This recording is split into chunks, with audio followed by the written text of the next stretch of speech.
Salam sejahtera, terima kasih karena bersama dengan saya di Nazilin Unity Channel. Sekali lagi, Anwar Ibrahim checkmatekan Perikatan Nasional Pembangkang. Apabila Anwar Ibrahim bertanya satu soalan yang sukar dijawab oleh mereka. Anwar Ibrahim kata, adakah Perikatan Nasional mahu terus subsidi orang kaya, warga asing? Penyasaran subsidi diesel bukanlah bertujuan untuk menyusahkan rakyat.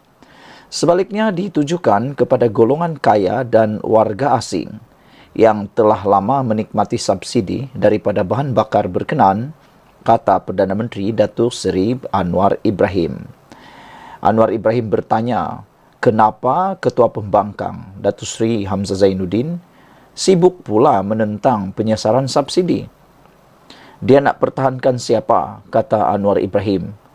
Kita tekankan penyasaran subsidi ini untuk menarik subsidi dari golongan kaya dan warga asing. Jadi, persoalan sekali lagi daripada Anwar Ibrahim, Perdana Menteri Malaysia, ialah siapa atau dia ataupun Hamzah Zainuddin nak pertahankan siapa? Siapa yang cuba dipertahankan? Adakah Perikatan Nasional mahu terus subsidi orang kaya dan warga asing? Persoalan daripada Anwar Ibrahim ini, persoalan yang patut dijawab dengan segera oleh Perikatan Nasional.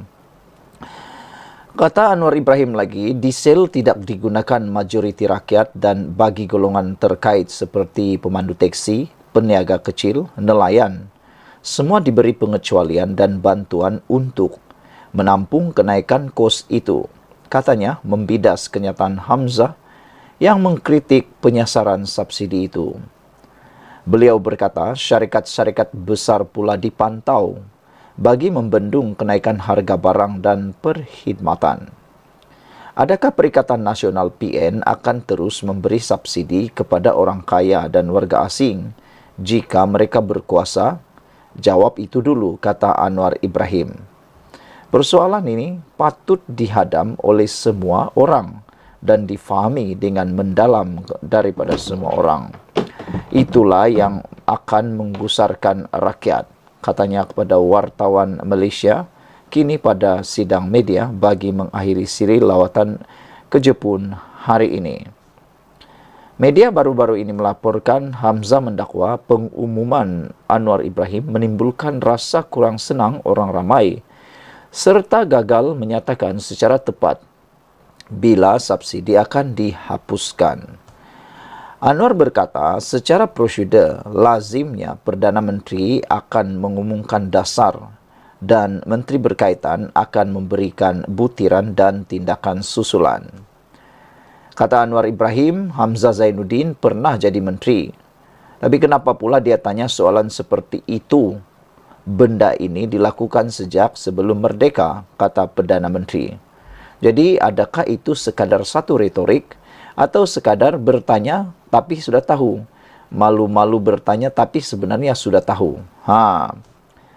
Selasa lepas, Anwar Ibrahim mengumumkan jemaah menteri bersetuju untuk melaksanakan penyasaran subsidi ke atas diesel yang melibatkan pengguna di Semenanjung, dan subsidi itu melibatkan 10 jenis kenderaan pengangkutan awam dan 23 jenis kenderaan pengangkutan barangan di bawah sistem kawalan diesel bersubsidi. Penyasaran bersubsidi diesel itu bagaimanapun tidak melibatkan pengguna di Sabah dan Sarawak. Ada beberapa komen daripada netizen di ruangan Malaysia kini, ialah apabila beberapa orang juga turut bersetuju bahawa ini sajakah level pembangkang yang ada. Terang dan jelas buat yang kaya dan warga asing. Itu sangat senang difahami, kata netizen Mr. Sakau. Beliau membidas kenyataan Ketua Pembangkang Hamzah Zainuddin, iaitu Mr. Sakau kata ini sajakah level pembangkang yang ada. Terang dan jelas pun penerangan daripada Anwar Ibrahim. Subsidi itu ataupun terang dan jelas apa yang dinyatakan adalah buat untuk orang kaya dan warga asing. Bukan susah pun untuk difahami. Tapi biasalah ada orang yang sengaja untuk tak mau faham dijadikan bahan. Sekian dulu untuk kali ini. Jangan lupa tinggalkan komen Anda, tekan butang subscribe. Kita jumpa lagi. Salam sejahtera. Terima kasih kerana bersama dengan saya di Nazilin Unity Channel. Begitu cepatnya PAS membuat keputusan terhadap 7 kerusi Wakil Rakyat Bersatu yang diwar-warkan bakal dikosongkan dan akan diadakan pilihan raya kecil bagi menghukum 6 orang yang menyokong Anwar Ibrahim itu. Namun demikian, yang menggemparkan kita ialah yang memberikan respon segera ini adalah parti PAS. Apabila PAS kata mereka sedia tanding di 7 kerusi Wakil Bersatu yang berpaling tada. Begitu yakinnya PAS untuk memenang. Sehingga ada yang kata PAS nih belum ditawarkan, dah mula terhege-hege nak ambil pula. Tapi ada juga netizen kata kalau ini terus berlaku, ini menjadi isyarat pertanda baru bahawa PAS dan Bersatu mungkin akan berpecah tidak lama lagi.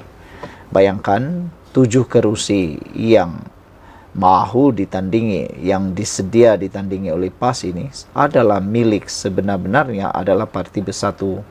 7 ahli parlimen yang meninggalkan Perikatan Nasional itu ialah yang meninggalkan ataupun memindah sokongan kepada Anwar Ibrahim ialah 7 orang, dan mereka ini semuanya bertanding di atas tiket Parti Bersatu.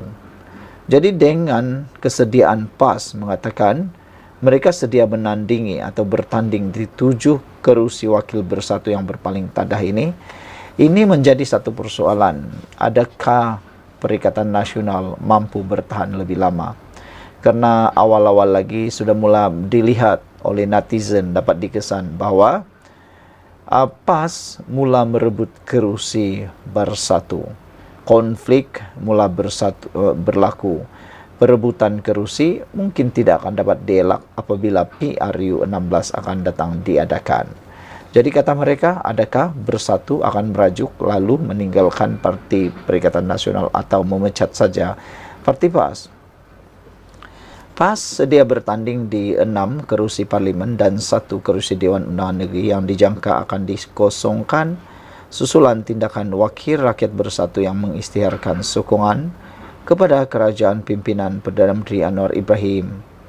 Mursidul Ampas Hashim Jasin berkata, berdasarkan Akta Lompat Parti 2022, pilihan raya kecil PRK akan diadakan dan partinya bersedia untuk meletakkan calon jika bertanding mandat untuk diberikan mandat untuk bertanding. Saya juga yakin dalam usaha, dalam suasana muhibah, dalam komponen parti-parti PN, kita dapat selesaikan isu calon itu dengan sebaik-baiknya, kata beliau menurut laporan Harak Haderi.